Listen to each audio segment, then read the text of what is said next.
हाय hello everyone. So KFin technology पे आज हम डिस्कशन करेंगे, कंपनी का बिजनेस मॉडल देखेंगे, आगे का स्कोप समझेंगे एंड ओवरऑल किस तरीके की अपॉर्चुनिटी लग रही है उसको हम कवर करेंगे। सो कैपिटल मार्केट का बिजनेस है केफिन टेक्नोलॉजी एंड जैसे सीडीएसएल कैपिटल मार्केट में बहुत सारे इंपॉर्टेंट सर्विसेज प्रोवाइड करता है इन्वेस्टर्स को, वैसे ही ये कंपनी भी एक प्लेटफॉर्म देती है एंड जिससे बहुत सारे क्रिटिकल सर्विसेज ये ऑफर करते हैं कैपिटल मार्केट के अंदर। सो केफिन टेक्नोलॉजी का जो बिजनेस मॉडल है, इनका जो सबसे बड़ा सोर्स है रेवेन्यू का, वो है इनका म्यूचुअल फंड का बिजनेस। ये basically registrar and transfer agency का काम करते हैं। सो म्यूचुअल फंड में एक एक जो एएमसी होती है, एसेट मैनेजमेंट जो कंपनी होती है, उसका बैकएंड का ऑपरेशन का सारा काम जो है वो केफिन टेक्नोलॉजी करती है। सो फॉर एग्जांपल, जैसे आपने किसी एक म्यूचुअल फंड के अंदर पीएम एसआईपी किया, आपने आपने इन्वेस्टमेंट किया, तो उस एसआईपी का जो एप्लीकेशन पीछे बैकएंड में प्रोसेस होगा, देन उसका ट्रांजैक्शन का रिकॉर्ड मेंटेन करना, डेली जो आपको एनएवी शो होता है वो एनएवी कैलकुलेट करना, हर एक इन्वेस्टर का किस टाइम पे इन्वेस्टमेंट आया, उसके अकॉर्डिंग उसका कैसा रिटर्न बन रहा है, ये सारा बैकएंड का जो कैलकुलेशन होता है, फंड अकाउंटिंग वगैरह जो बोलते हैं जिसको, ये सब केफिन टेक्नोलॉजी करती है इन सारी एएमसी कंपनीज के लिए। बिकॉज ये जो म्यूचुअल फंड कंपनीज है, अगर वो खुद से ये सारे ऑपरेशन का काम खुद अगर करना स्टार्ट कर जाएंगे तो इनका कॉस्ट काफी ज्यादा बढ़ जाएगा and then at the end इनको वो जो कॉस्ट है वो पास ऑन करना पड़ेगा इन्वेस्टर को। एंड ऑफ कोर्स वो एक तरीके से डिस्करेज करेगा इन्वेस्टर को कि वो ज्यादा से ज्यादा इन्वेस्ट ना करे मार्केट के अंदर। तो इस तरीके से एएमसी कंपनी जो है वो इसको आउटसोर्स करती है। इंडिया में दो सबसे बड़ी कंपनीज है, कैम्स और दूसरा केफिन टेक्नोलॉजी। सबसे बड़ा मार्केट शेयर इन्हीं दोनों के पास है। आई थिंक 98-99% के आसपास का मार्केट शेयर दोनों दोनों कंपनीज के बीच में है। तो ये इनका पहला रेवेन्यू सोर्स हो गया। दूसरा रेवेन्यू सोर्स है कंपनी का इश्योर सॉल्यूशन। सो इश्योर सॉल्यूशन में क्या होता है कि ये सेम रजिस्ट्रार का ही काम करते हैं, बट ये कॉर्पोरेट्स के लिए करते हैं। जैसे आई थिंक 6,000 से ज्यादा कॉर्पोरेट क्लाइंट है कंपनी के पास में, और 46% का मार्केट शेयर है इस वाले बिजनेस के अंदर कंपनी के पास। इसमें कंपनी क्या करती है, किसी भी स्टॉक का, किसी भी स्क्रिप्ट का जो रजिस्ट्रार होता है वो केफिन टेक्नोलॉजी है। एंड उसमें जैसे जो भी एक्टिविटी रहती है, किसी कंपनी का आईपीओ आया तो आईपीओ में किसको कितना अलॉट हुआ, क्या उसका पूरा बैकएंड में जो रजिस्ट्रेशन का प्रोसेस होता है, वो सब केफिन टेक्नोलॉजी करती है। ये इनका दूसरा रेवेन्यू सोर्स है। अराउंड 10-12% रेवेन्यू इनको इश्योर सॉल्यूशन से आता है, और 70-73% के आसपास जो रेवेन्यू है वो इनको म्यूचुअल फंड बिजनेस से आता है। फिर कंपनी ने पिछले कुछ सालों में इंटरनेशनली भी एक्सपैंड किया है। मलेशिया, फिलीपींस एंड आपका हांगकांग, इन 3-4 कंट्रीज में इन्होंने एक्सपैंड किया है। एंड 2-3 एक्विजिशंस भी करी है इन्होंने पिछले कुछ सालों में। सो इंटरनेशनल में भी कंपनी यही रजिस्ट्रार और ट्रांसफर एजेंसी का सर्विसेज ऑफर करती है वहां की एसेट मैनेजमेंट कंपनीज को। एंड ओवरऑल 10-12% का रेवेन्यू इनका वहां से भी आता है। तो ये इनका बिजनेस मॉडल है पूरा। अब इसमें अगर आप देखोगे तो ग्रोथ ड्राइवर क्या हो सकता है इस कंपनी के लिए, कहाँ कहाँ से इस कंपनी का ग्रोथ आ सकता है। सबसे पहला हो गया आपका एएमसीज, मतलब एसेट मैनेजमेंट जो कंपनीज हैं, चाहे वो म्यूचुअल फंड हो, पीएमएस हो या एआईएफ हो, जितने ज्यादा बड़े एएमसीज आपके साथ जुड़ेंगे, जिनका एयूएम बेस बड़ा होगा, तो ऑफ कोर्स आपका रेवेन्यू बढ़ने का चांस उतना ज्यादा बढ़ गया। दूसरा, आप देखोगे कि जब जब एएमसी के स्टॉक्स अच्छा अच्छा करेंगे, म्यूचुअल फंड कंपनीज के स्टॉक्स अच्छा करेंगे, जैसे HDFC mutual fund, SBI mutual fund, ICICI mutual fund, इनके स्टॉक्स, इनके बिजनेस अच्छा करेंगे, आप देखोगे कैम्स हो गया या के फिनटेक कंपनी हो गई, इनका बिजनेस भी अच्छा करेगा। बिकॉज इनके पास ज्यादा काम आएगा, ज्यादा इन्वेस्टर का फोलियो मैनेज करना है, बैकएंड में प्रोसेसिंग ज्यादा करनी है, तो ऑफकोर्स इनका भी वहां से ग्रोथ बढ़ेगा। तीसरा, जब एएमसी कंपनी का एयूएम बढ़ेगा, अब एयूएम कैसे बढ़ेगा, या तो आपका नया आप क्लाइंट लेकर के आओगे, नए इन्वेस्टर्स लेकर के आओगे, तो आपका एयूएम बढ़ेगा। दूसरा, आपका एयूएम बढ़ सकता है मार्क टू मार्केट गेन से, यानी जब निफ्टी ग्रो करेगा, मार्केट में रिटर्न्स अच्छे बनेंगे, तब ऑफकोर्स आपका एयूएम बढ़ेगा। तो जब तीसरा ग्रोथ ड्राइवर क्या हो गया इनका, कि जब म्यूचुअल फंड कंपनीज का एयूएम ग्रो होगा, तब वहां से इनका ग्रोथ आएगा। सो ये 3-4 ग्रोथ फैक्टर्स है म्यूचुअल फंड के। जो इश्योर सॉल्यूशन है, वहां पे ग्रोथ फैक्टर क्या है, वहां पे ग्रोथ फैक्टर है जितनी ज्यादा कंपनीज आईपीओ लेकर के आएंगी, उतना ज्यादा इनका क्लाइंट बेस बढ़ेगा। बिकॉज जब आईपीओ आता है तो आप देखोगे कि एक पूरा ये कैपिटल मार्केट का इकोसिस्टम ग्रो करता है, बहुत सारे प्लेयर्स को अलग अलग तरीके से बेनिफिट होता है। बिकॉज मतलब आई डोंट नो ये सही है गलत है, ये अलग पॉइंट है, लेकिन इंडिया में बहुत सारे ऐसे इन्वेस्टर्स हैं जो मार्केट में डायरेक्टली इन्वेस्ट नहीं करते, लेकिन वो सिर्फ आईपीओ प्ले करते हैं। मतलब कोई भी बड़ा आईपीओ आता है, वो आईपीओ के लिए अप्लाई करते हैं, एंड उसमें उनको बिकॉज एक थोड़ा सा गारंटी टाइप लगता है कि पैसा अगर आईपीओ नहीं भी मिला तो मेरा पैसा तो रिकवर हो जाएगा। एंड अगर आईपीओ मिल गया और लिस्टिंग गेन अच्छा रहा, तो ऑफकोर्स वहां पे मैं प्रॉफिट बुक कर लूंगा। तो बहुत सारे ऐसे इन्वेस्टर्स आप देखोगे मार्केट में सिर्फ आईपीओ अप्लाई करने के लिए ही वो एक्टिव हैं। तो जब आईपीओ आता है किसी कंपनी का, तो वहां पे रिटेल पार्टिसिपेशन बढ़ता है और हर एक प्लेयर जो है, चाहे वो रजिस्ट्रार हो या आपका सीडीएसएल हो, उनको किसी ना किसी तरीके से बेनिफिट होता है। तो ये इनका ग्रोथ ड्राइवर हो गया इश्योर सॉल्यूशन वाले बिजनेस का। तो ये पूरा बिजनेस स्ट्रक्चर है केफिन टेक्नोलॉजी का। अब इनका रिजल्ट का देखते हैं कि कंपनी ने Q1 के अंदर रिजल्ट कैसा रिपोर्ट करा था एंड क्या क्या ओवरऑल इनके कुछ और फैक्टर्स हैं। तो सबसे इंपॉर्टेंट तो आ जाता है मार्केट शेयर, जो अभी हमने बात करी कि इंडिया में केफिन टेक्नोलॉजी और कैम्स ये दो सबसे बड़े प्लेयर हैं। अब मार्केट शेयर में हमको हमेशा देखना है कि इक्विटी म्यूचुअल फंड में आपका ओवरऑल एयूएम में मार्केट शेयर कितना है। क्यों?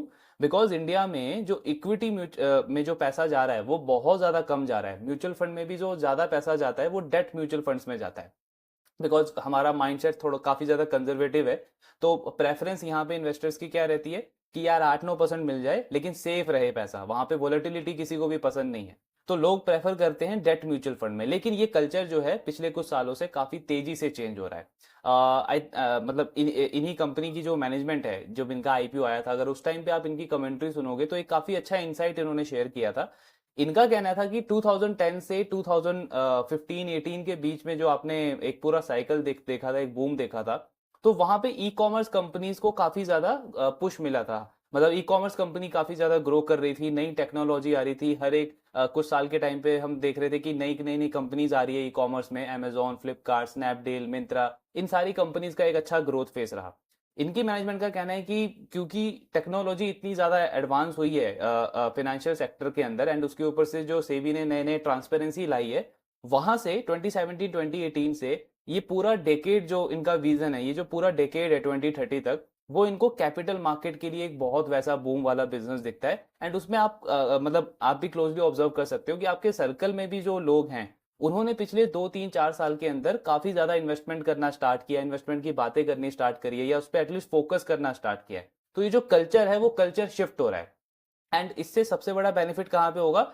इक्विटी प्रोडक्ट्स के अंदर। बिकॉज ये जो नए नए जो प्लेयर्स आ रहे हैं कैपिटल मार्केट के अंदर, इनका रिस्क एपेटाइट जो है वो काफी ज्यादा हाई है, एंड वो फोकस करते हैं कि इक्विटी फंड्स में हम इन्वेस्ट करें, बिकॉज रिस्क रिवॉर्ड आपका ऑफकोर्स वहां पे थोड़ा सा बेटर हो जाता है, आपको रिटर्न थोड़ा सा वहां पे ज्यादा मिलता है अगर आप एजुकेशन के साथ में इन्वेस्टमेंट करते हो। तो इक्विटी म्यूचुअल फंड में अगर आप इस कंपनी का मार्केट शेयर देखोगे तो 33% का मार्केट शेयर है। ये मार्केट शेयर अच्छा है, गेन भी कर रही है कंपनी, 28% से अब 33% पे पहुंची है। मतलब हर एक साल ऑन एन एवरेज 1 से 1.5% का मार्केट शेयर गेन हो रहा है इनका।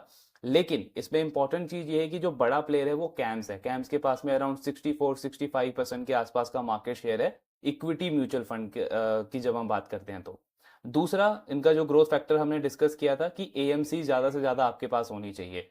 तो इंडिया में टोटल 47 एएमसीज हैं, जिसमें से 25 एएमसी जो है वो केफिन टेक्नोलॉजी के साथ है। अब नंबर देख के आपको लगेगा कि ये तो 50% से ज्यादा मार्केट शेयर है, लेकिन एक्चुअल में इसमें हमको ये देखना है कि बड़े प्लेयर कितने हैं इस कंपनी के साथ में। तो उसमें पॉइंट ये है कि जो बड़ी म्यूचुअल फंड कंपनीज हैं इंडिया की, जैसे SBI mutual fund, ICICI Prudential mutual fund, HDFC mutual fund, Parag Parikh mutual fund, ये जो बड़े बड़े प्लेयर्स हैं ये कैम्स के साथ में है। यानी क्या हुआ कि जो बड़ा एयूएम बेस है वो कैम्स को डील कर रहा है, कैम्स उनको डील कर रहा है, कैम्स उनको सर्विस कर रहा है।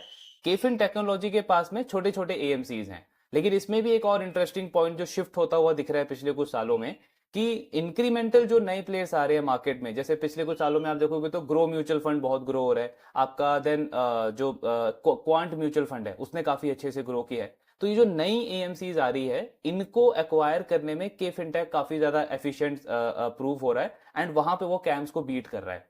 तो ये आप डेटा भी देखोगे कि 25 जो नई एएमसीज आई है पिछले कुछ सालों में, उस 25 में से 15 एएमसीज की जो रजिस्ट्रार ट्रांसफर एजेंसी का जो काम कर रही है वो केफिन टेक्नोलॉजी कर रही है। मतलब जो उनको एक्वायर किया है, ऑनबोर्ड किया है, वो केफिन टेक्नोलॉजी ने किया है। अब उसका बेनिफिट ये है कि जब नई एएमसी आती है तो वो कुछ नए स्ट्रेटेजी, कुछ नई इन्वेस्टमेंट स्ट्रेटेजी लेके आती है इन्वेस्टर्स को अट्रैक्ट करने के लिए। एंड इन्वेस्टर भी सोचता है कि यार ये ट्रेडिशनल प्लेयर तो बहुत सालों से है, सो थोड़ा सा एक्सप्लोर करना चाहिए कि ये किस तरीके के प्रोडक्ट्स एंड रिटर्न्स ये डिलीवर कर सकते हैं। जैसे आप क्वांट देखोगे या क्वांटम म्यूचुअल फंड देखोगे, तो इन्होंने बहुत कम टाइम स्पैन के अंदर इतना इतना अच्छे से ग्रो किया है, जबकि एचडीएफसी म्यूचुअल फंड या बड़े बड़े प्लेयर्स हैं वो उस स्पेस पे ग्रो नहीं कर पाए हैं। तो यहाँ पे एक एडवांटेज मिलेगा केफिन कंपनी को, केफिन टेक कंपनी को, कि जो ये नए प्लेयर्स ऑनबोर्ड कर रहे हैं, अगर उनका ईयूएम ग्रोथ फास्ट रहा तो ये कंपनी अच्छे पेस पे ग्रो कर सकती है आगे भी।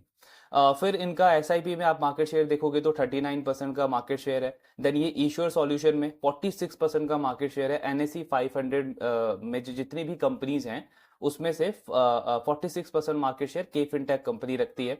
6,300 से ज्यादा कॉर्पोरेट क्लाइंट्स हैं इनके, और 137 मिलियन फोलियोज ये कंपनी मैनेज कर रही है। तो जैसे जैसे डीमैट अकाउंट का पार्टिसिपेशन बढ़ेगा, ये भी एक बड़ा ग्रोथ ड्राइवर रहेगा कंपनी के लिए। इंटरनेशनल बिजनेस में आज के टाइम पे 60 क्लाइंट्स है कंपनी के, और 11 न्यू क्लाइंट्स इन्होंने अभी ऑनबोर्ड किए हैं, जो अभी कुछ टाइम मतलब रेवेन्यू इनका आना स्टार्ट होगा उनसे। और AIF PMS वगैरह भी कंपनी मैनेज करती है। तो ये ओवरऑल इनका बिजनेस का ओवरव्यू है। अब इनका हम अगर हम कुछ मेजर हाइलाइट्स देख लें इस क्वार्टर के अंदर, तो mutual fund industry, mutual fund business में कंपनी ने 3 नए AMC को ऑनबोर्ड किया है। ये काफी पॉजिटिव चीज है कि नए क्लाइंट्स ही ऑनबोर्ड कर पा रहे हैं लगातार। और ग्रोथ अगर आप देखोगे इनके टोटल AUM में तो 41% की रही है, और इंडस्ट्री की 37% की रही है। मतलब इंडस्ट्री को आप आउट परफॉर्म कर रहे हो, जो कि बहुत अच्छी चीज है।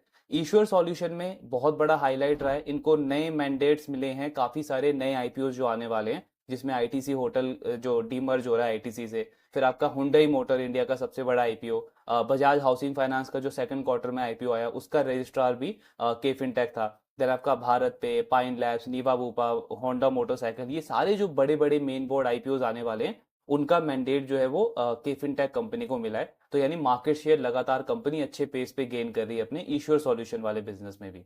NPS में भी देखोगे, जो नेशनल पेंशन स्कीम है, यहाँ पे भी अगर कोई इन्वेस्टर NPS में इन्वेस्ट करता है तो उसका भी जो बैकएंड का जो प्रोसेसिंग है वो सारा के फिनटेक कंपनी मैनेज करती है।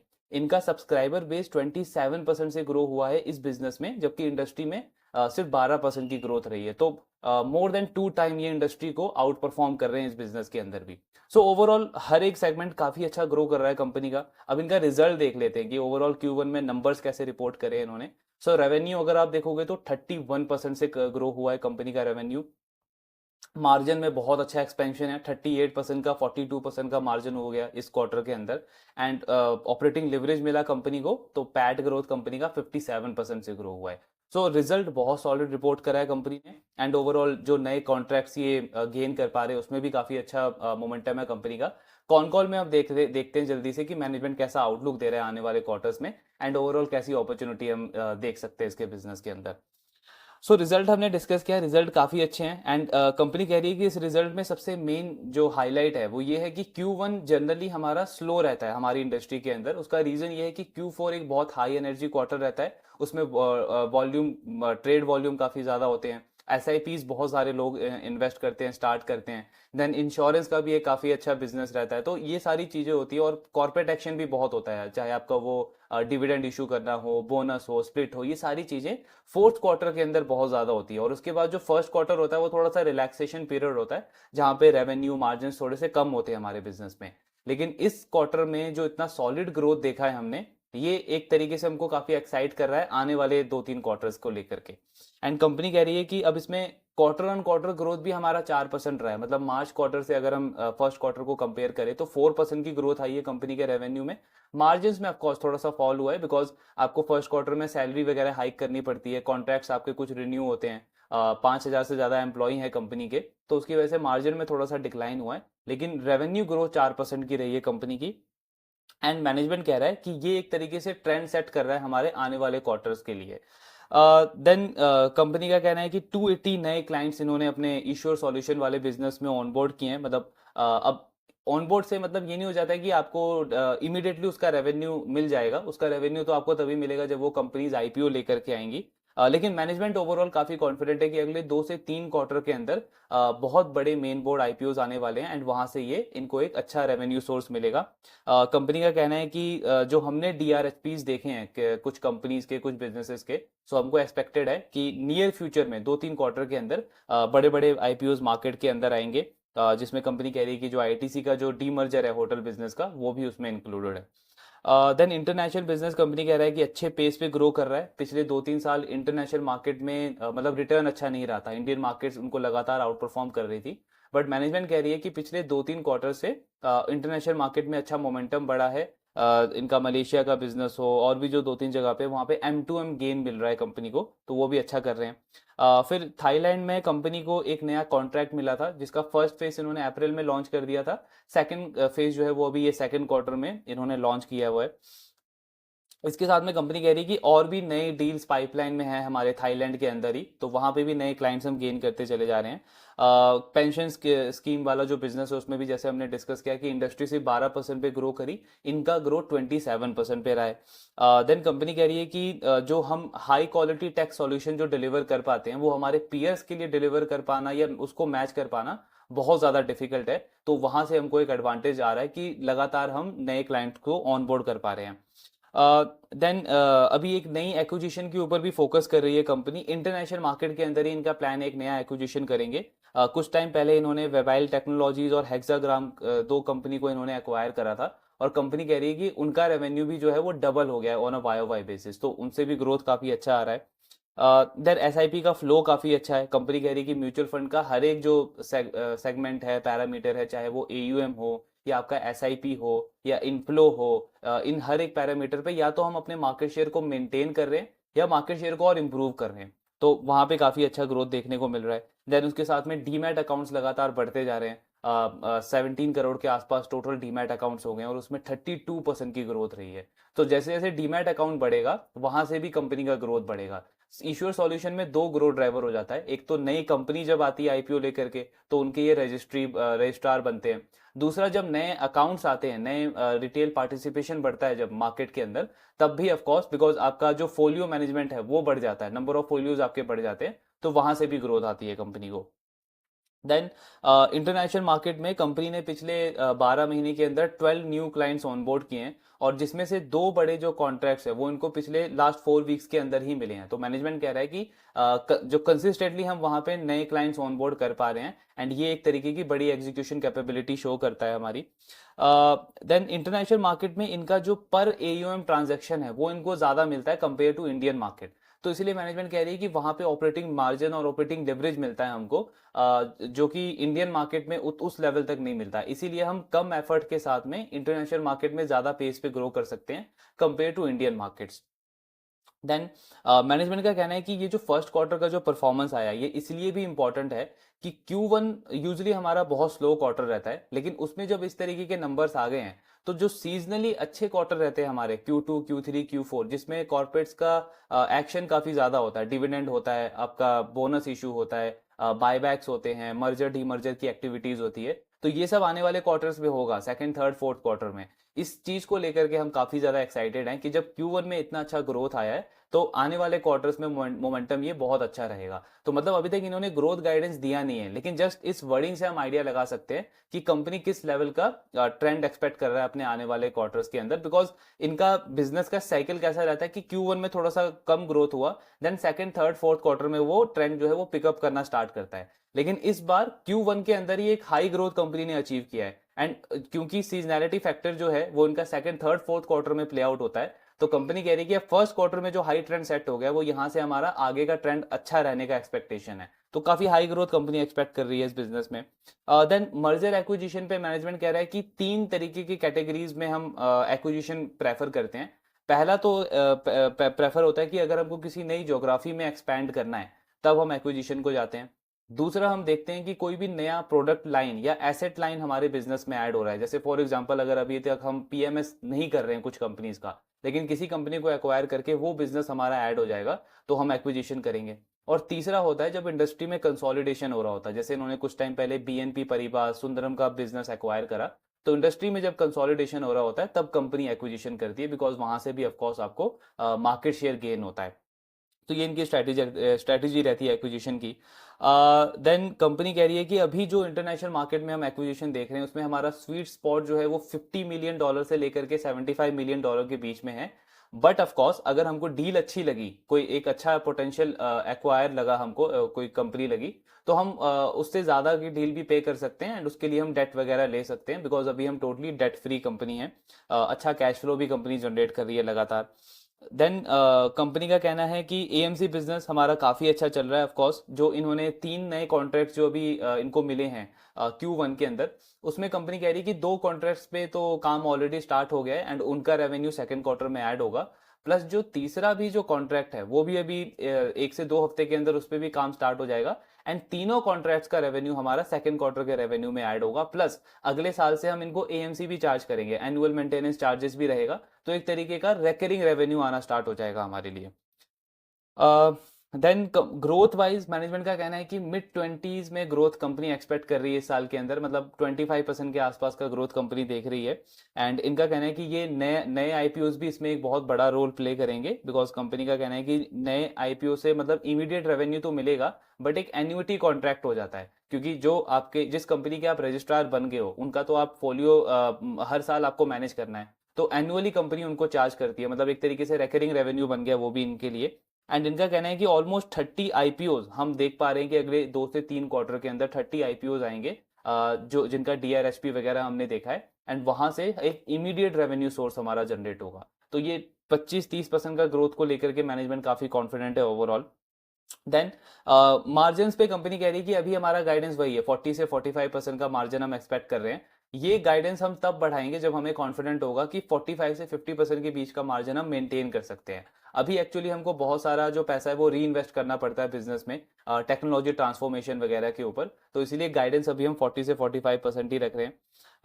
देन इश्यूर सॉल्यूशन बिजनेस पे मैनेजमेंट का कहना है कि मतलब रेवेन्यू पर फोलियो जो है वो सही मैट्रिक नहीं है देखने का, बिकॉज कई बार क्या होता है कि किसी किसी स्टॉक में रिटेल पार्टिसिपेशन बहुत बढ़ जाता है, लेकिन पर यूनिट रेवेन्यू हमको उतना ज्यादा नहीं मिलता है, तो इसीलिए रेवेन्यू पर फोलियो सही मैट्रिक नहीं है। सही मैट्रिक हमको यही देखना है कि नंबर ऑफ फोलियो हम किस लेवल से ग्रो कर पा रहे हैं। जैसे आज कंपनी 137 मिलियन फोलियो मैनेज कर पा रही है ईश्वर सॉल्यूशन बिजनेस के अंदर, तो उसका ग्रोथ जैसा रहेगा वैसा इनका रेवेन्यू का ग्रोथ आएगा, प्लस एनुअल जो फीस ये चार्ज करते हैं अपने क्लाइंट्स को, उसमें कंपनी एनुअली 8 से 10% का हाइक भी करती है प्राइसेस के अंदर, तो ये भी एक बड़ा ग्रोथ ड्राइवर है कंपनी के लिए। देन सेबी का भी अभी फोकस है कि एक नए एसेट क्लास को लॉन्च किया जाए। अभी जो उनका लास्ट वीक मीटिंग हुआ था सेबी का, उसमें ये एजेंडे का भी पार्ट था। तो सेबी क्या चाह रहा है कि जैसे म्यूचुअल फंड, पीएमएस और एआईएफ, इन दोनों के बीच में इन तीनों के बीच का एक प्रोडक्ट लॉन्च किया जाए, एक एसेट क्लास लॉन्च किया जाए स्पेशली फॉर मिडिल क्लास, मतलब थोड़े से अपर मिडिल क्लास को आप बोल सकते हो। म्यूचुअल फंड में यूजुअली आपका रिस्क जो है वो लो होता है। सेबी का कहना है कि ये जो नया एसेट क्लास होगा इसमें म्यूचुअल फंड के कंपैरिजन में रिस्क ज्यादा होगा, लेकिन जो पीएमएस और एआईएफ है उसके कंपैरिजन में रिस्क लो होगा। तो वो एसेट क्लास लॉन्च करने के ऊपर डिस्कशन चल रहा है। एंड ऑफ कोर्स मतलब एक नया एसेट क्लास आएगा, नए इन्वेस्टर्स आएंगे, नए प्लेयर्स आएंगे मार्केट में, तो आपको रजिस्ट्रार ट्रांसफर एजेंसी की सर्विसेज तो चाहिए। एंड वही कंपनी कह रही है कि ये भी एक हमारे लिए एक नया रेवेन्यू सोर्स बनेगा जब भी सेबी इसको लॉन्च करेगा। सो ये पूरा कॉन कॉल और बिजनेस एनालिसिस था केमफिट टेक्नोलॉजी का। नंबर्स अच्छे हैं, लगातार नए डील्स मिल रहे हैं कंपनी को, मार्केट शेयर गेन कर रहे हैं, प्लस अगर आप इसका लॉन्ग टर्म मतलब 10 साल का व्यू अगर हम लेके चले इस मॉडल का, चाहे कैम्स हो या केफिन टेक्नोलॉजी हो, तो स्कोप तो बहुत सॉलिड है। चाहे वो म्यूचुअल फंड का एयूएम का पेनेट्रेशन हम देखें या फिर एआईएफ पीएमएस, तो अभी जस्ट स्टार्ट हुए हैं इंडिया के अंदर, अंडर पेनेट्रेशन इसमें बहुत बहुत ज्यादा है। Equity mutual fund to AUM का अगर आप रेशियो देखोगे हमारी कंट्री का, तो आई थिंक वो 6-7% के आसपास है, जबकि बाकी कंट्रीज में ये बहुत बहुत ज्यादा है। In fact total mutual fund AUM to GDP भी अगर हम देखें तो हार्डली 17-18% के आसपास है, and global average around I think 30% के आसपास है। तो बहुत ज्यादा अंडर पेनेट्रेशन है, इसमें ग्रोथ तो आएगी। एंड जैसे जैसे नए रिटेल पार्टिसिपेशन आएंगे, नए एएमसीज आएगी आपका, और पूरा इकोसिस्टम आपके लिए काम कर रहा है, मतलब केफिन टेक हो या कैम्स हो, इनको खुद जाके प्रमोट नहीं करना है म्यूचुअल फंड को, आपके लिए एमफी है, आपके लिए वेल्थ मैनेजर्स हैं, आपके लिए ये जो एएमसी कंपनीज हैं वो अपने सेल्स को बढ़ाना चाहती है, ब्रोकिंग कंपनीज चाहते हैं कि उनके क्लाइंट म्यूचुअल फंड में इन्वेस्ट करें। सो ये पूरा इकोसिस्टम आपके लिए काम कर रहा है। तो जैसे जैसे म्यूचुअल फंड में पार्टिसिपेशन बढ़ेगा, ऑटोमेटिकली इनका ग्रोथ तो आना ही है। बिल्कुल वैसा सीडीएसएल जैसा बिजनेस है कि एक प्लेटफॉर्म बना दिया, सर्विसेज हम दे रहे हैं, अब ऑटोमेटिकली कस्टमर को तो उसमें आना ही पड़ेगा। तो वैसा ही मॉडल है ये, स्कोप काफी अच्छा है। अब ग्रोथ गाइडेंस अगर हम देखें तो 25% का ग्रोथ गाइडेंस ये दे रहे हैं, एंड यहां से अगर हम फॉरवर्ड पी कैलकुलेट करें थोड़ा सा कंजर्वेटिवली, तो अराउंड 54-55 के आसपास का फॉरवर्ड पी आता है इस स्टॉक का करंट लेवल पे।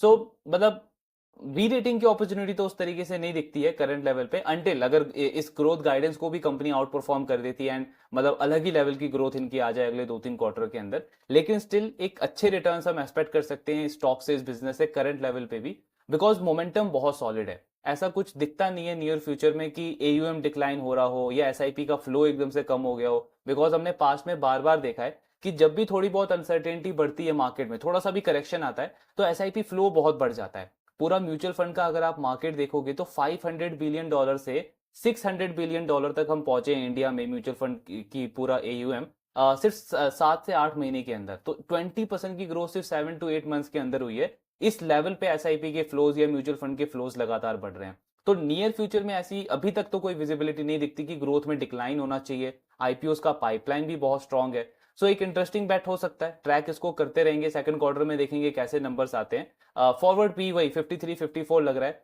तो ठीक ठाक एक डिसेंट रिटर्न यहाँ से भी एक्सपेक्ट किया जा सकता है। बाकी ट्रैकिंग कंटिन्यू रखेंगे एंड आपके जो भी डाउट्स हैं please do let me know in the comment box. Thank you very much.